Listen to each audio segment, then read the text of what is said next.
I'm planning to talk to you on different topics. There's nothing in certain to discuss, but I want to talk on coexistence.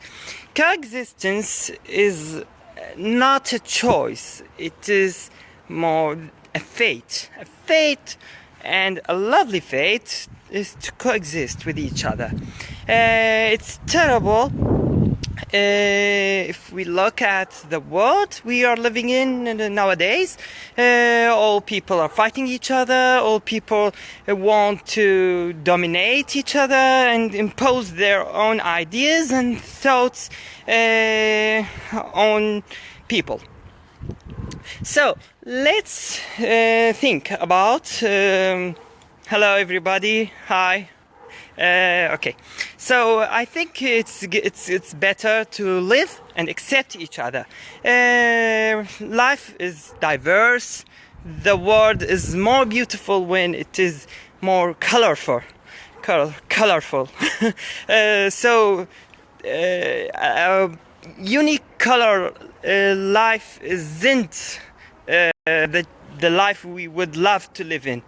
We need to accept ideas, to discuss each other's opinions in peace and love. This is the only way to have a better world. Most of the wars are actually due to political or economic greed.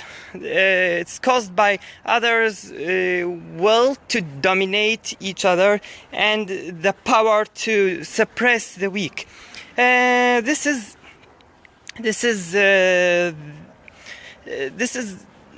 just making our world a bitter place to live in. For example, let's take Iraq. We have lived for centuries with each other. And this is not new. It is something that has been created over thousands of years. We are here and we lived with each other before these misunderstandings that took place after 2003. And the same for Syria. And let's look at Lebanon, for example. Lebanon have entered in a civil war for 30 years, and what happened after that? They have accepted to live with each other again. Nobody has eliminated the other party. It is our fate to live and accept this. And our history was multicultural. For example, in Mesopotamia, we are not Egypt. In Egypt, there was a uniformal or unique united community since thousands of years. But for Iraq, we had the Sumerian civilization and followed by the Akkadian, and they lived with each other. And then it came the Akkadian domination and the empire that had united the entire Middle East in the in the 22nd century BC. And this had give us a unique civilization, that mix of Semitic and non-Semitic cultures. And then it came the Babylonian, the Amorite, and the Assyrian Empire, and finally the Chaldean Empire. So even our ancient history was a mix of nations, mix of languages. The Aramaic language has infiltrated Iraq since the 9th century BC, when the new Assyrian Empire was still so strong. So we can see that some some depictions and reliefs in the Assyrian palaces of Tiglat-Pileser III in Arslan-Tash and elsewhere in northern Syria. They were using two languages together, the Aramaic and the Assyrian Akkadian. So it's our fate to accept all this mix of cultures and accept that. Now we are fighting each other. This had gave us nothing but making our country weaker and let all countries in the region to infiltrate our own internal affairs. We are hearing comments from some countries too bad on Iraq because it's getting weak. This is making us weak and almost meaningless for people. Unfortunately, this is making us meaningless. We need to strengthen our interior fraction, our interior unity, social unity, to make Iraq great again. Yeah. Okay, Melody. But these empires fought each other, my friend. Yeah, they are mixed. But don't forget, every nation from these empires got wars with each other. Just saying. Yeah, that's true. Yes, they have fought each other. And for example, the policy was different from one king to another. Let's take Sennacherib. Sennacherib had the Assyrian king from the 8th century BC had fought and destroyed Babylonia, actually. But he had an Aramaic wife, Nakia or Zakito, and who was the mother of his son Esarhaddon. And Esarhaddon himself was a good friend for Babylon and rebuilt it, and even intentionally misinterpret a certain text in which they say that Babylon will rise again after a certain time. He read the text in the opposite way so as to make that number less and start rebuilding Babylon. So yeah, it's about domination, economic domination, but not because of national differences. Iraq was united, and even Sumerian, they fought each other, but that was for economic causes and not because they are not a single nation. Okay, let's see if there are comments. Okay, so we should take lessons from the Lebanese civil war. The Lebanese civil war doesn't end in eliminating one party or another. They have said in 1990 to accept the conditions and accept living with each other. So all those people had lost their lives for nothing, and the country has become weaker, and the social unity has become less beautiful than it was before in what was known as the Switzerland of Middle East. Wow, yes, Babylon will rise again, but no, not because of national difference, of course. Yeah, actually, the most terrible thing in the Middle East is that our peoples tend to fight each other for any reason. They find the difference and start to fight over it. They create these differences themselves, while it is all one nation. Single nation, yes, from old ancient times till now. Our other problem is the names. I think the name is a problem for our countries. I have talked before about the Phoenician name, which means the red in Greek, and the theories about that the Phoenicians from Lebanon were making crimson or red paints and export them to Greece, and so they gave their name of that color to the people. And others say that because they were sailors, and the sun affects their body complexion, so they became reddish, and hence the name. But nobody actually knows the exact cause for that name. Still, we don't have a clue that Phoenicians themselves called themselves by that name. So it is a name used by experts to classify or facilitate our studying the history of ancient Middle East. Thank you, Jeffrey. Hello from Istanbul. Okay, yes, and we have no clue that Phoenicians were not the same nation as the Canaanite, and the Aramaic nations was just a later migration of another Semitic nation, but they were all the same nation. So, okay, Mohammed Khodor, hello. What are the solutions of Iraq problem? And walk slowly, please. Okay. Okay.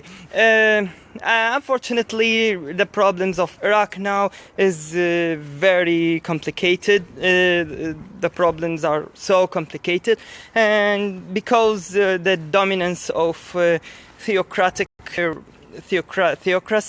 it is spreading over the region since 1990s. It's not a new problem, but it has exacerbated in the recent years. So I think we should enlighten people. Yes, and we are doing so slowly. But as the English proverb says, slowly but surely. Yeah, I think those who have been enlightened will never return to their ancient or old opinions and thoughts. We have to concentrate on citizenship. We need to get rid of theocracy and to concentrate on citizenship, and to get the suitable man in the suitable position. I know it's too difficult because of the political alliances in Iraq and the election system that would not help independent people to take good places. I think we need to unify our people and to let those people concentrate on what gathers them more than what makes them go apart. For example, we are now about to talk on liberating Mosul, so I think we should concentrate on attracting people inside to help the Iraqi army and to make them feel sure that nobody will hurt them. For example, I know some people who are still there, and they are good people. They hate ISIS, and we are not talking with each other now because there's no internet there. But I know them, and they are good. So we cannot judge them because they are there. That they are not good people. We should also try not to judge on people because of their backgrounds. Whatever it is, we should concentrate on the people himself or herself, not because of a previous judgment or perspective about their own background. I think we would have a big problem after ISIS. It is about the borders between the Kurdish region and the central region of parts of Iraq, and it might lead to another war, unfortunately. But I hope that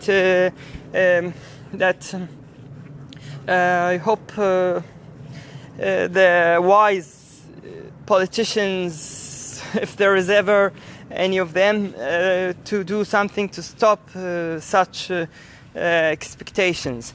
And the second thing is to deal with what ISIS had left to us. It's a very heavy, terrible legacy that would be left there. Generations that were going to or attending their schools are to be dealt with. We need many psychologists for children, for the new generation, to make difference. I think the problems is much deeper even in Syria, and it would take decades, but the earlier to intervene, the better. Yeah. So, what? Is there any questions or something? I know it's a bad live broadcast, but it's a trial. So this is why I made it in my personal account, not the public one. Because I don't know if it is good to talk on politics or the social things, but yeah, we have many problems. Recently I saw a photo, earlier today, I saw a photo of a minor marriage, and we were celebrating the International Day of Girls a few days ago, and it is a good chance to talk on this topic. This topic is quite terrible, quite unbelievable to see children got married at this age, 11 and 12 years old. It's unbelievable. It's destructive to the entire society, because we are depriving such children of enjoying their life, enjoying their childhood, which is something that cannot be compensated after that. And then what about a family that would arise from such an unbelievable marriage? It's quite terrible. Okay, Mohammed Khodor, so difficult. I'm from Musa, and I know people there. Your device is so useful. Thank you. Yeah, Mohammed. Yeah, I know. It's difficult, and the most important question now is: was this experience of ISIS terrorists sufficient to make people realize that Islamic rule or Islamic regime isn't good for them? I'm not sure. There is still a person that see them good people. I mean, they accept Islamic rule, and they give their justifications that those doesn't represent Islam or something like this, which is quite nonsense, because these rules, the harsh rules, are interpretations of Islam from the religious texts themselves. They are not borrowed from the space. So I think it is important to confess the problem. We should confess the problem so as to have a solution. As long as they don't see the problem, we would never reach a solution.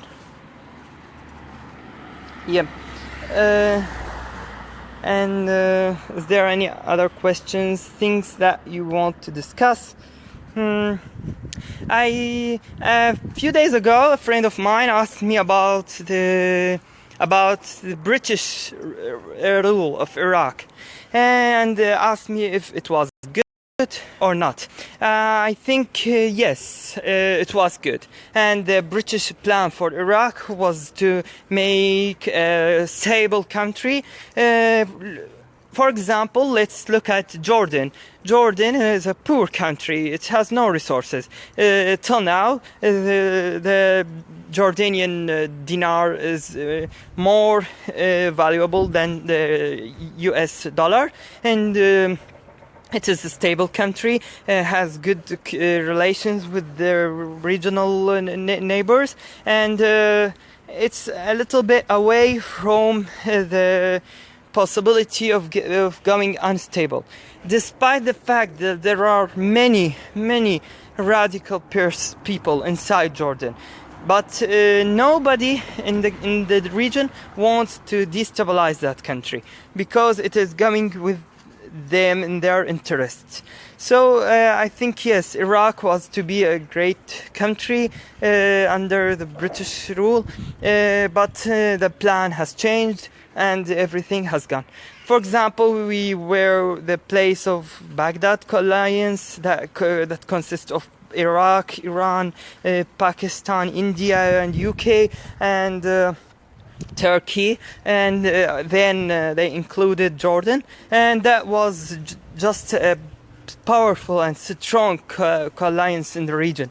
So it was playing a major role in the region before the 1988. So what other things to discuss? Sorry for walking rapidly, as Mohammed said. Yep.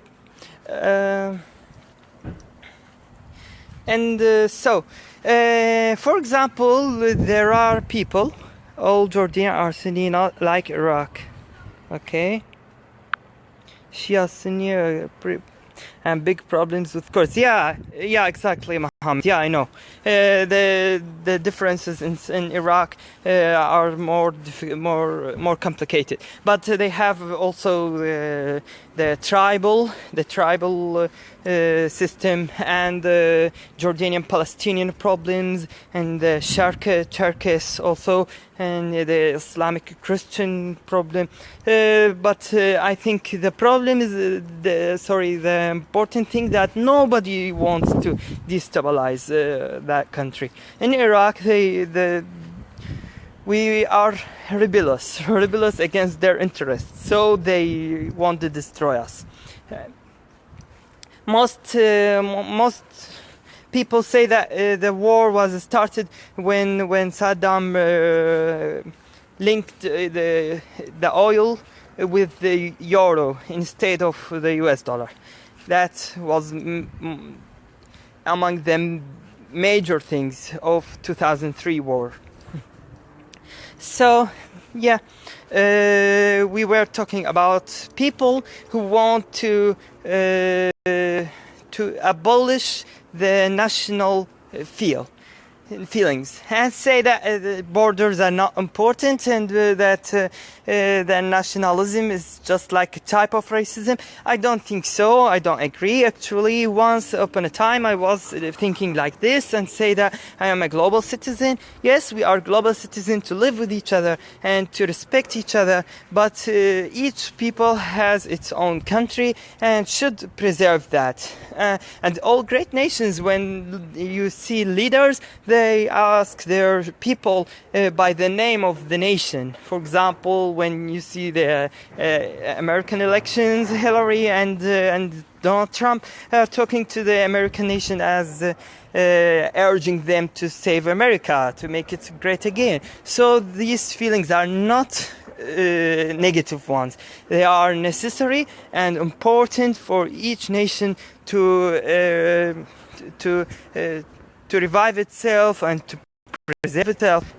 So we should highlight such problem and stand against those who want to abolish their national feelings. Actually, most of the problems we are facing now are because of the lack of belonging to Iraq, and so you see people defending Iran, people defending Saudi Arabia, and people defending Turkey, and nobody is talking about Iraq, or let's say only few, the minority that is not whose voice is not loud enough to be heard, and nobody wants to support. Gilgamesh, we need people to understand the main problem about Iraqis themselves. They don't hear each other, and I wanna be so honest. The majority of Iraqis have no loyalty to Iraq. Yeah, I was talking about this just now. Yeah, unfortunately, the most people are not loyal to Iraq, and they prefer other countries, which is quite shameful. Shameful, because we were once a great nation. We were a major power in this region. You should remember that. For example, Europe fought against theocracy and got its strength from their Roman Greek heritage, and now the Europe should preserve its Judeo-Christian heritage, even if it was secular, because that is forming its identity. If once they lost it, they would never be a great nation again. So yeah, we should preserve our country, and we should inspire the ancient heritage. I am concentrating on Mesopotamia to make our nation great again. We don't want to follow the rules of the laws of Hammurabi or such things, but because this is insane and stupid, just like those who want to impose the Islamic rules. No, we just want to concentrate on our identity, something that gathers us all together. Iraqi people having the same thoughts. I see this problem made by media. Yeah, media is playing a great deal of this, and it is actually bias and shaping people opinions in the way that serve the interests of corporations, for example, in the West. And in Iraq, they are just people paid from neighboring countries, whether it was in the east or in the west or in the south or in the north. They are all paid and carrying on the agendas, their own agendas, not the agenda that serves the Iraqi people. I agree with you about being global citizens. Yeah, we need borders and nationalism. Nationalism is a good sense, yes, of pride and of place and belonging, and allows us to embrace and also share our unique yet similar qualities. We become richer for preservation of our identities and our sharing of such. For sure, Kathleen, yes, I do agree with this. Yeah, it's important for each nation to preserve its identity. Once the identity disappear, we will never be a nation. We would be a group of people that would be merge or dissolve in another nation, in another invading culture. Once the culture isn't important for us, another one that is defended by its carriers would replace us. Yeah. Okay, thank you so much for watching me. The mobile charge is going down, so I should go now and have a good day or evening whenever you are. And so goodbye, my dear friends.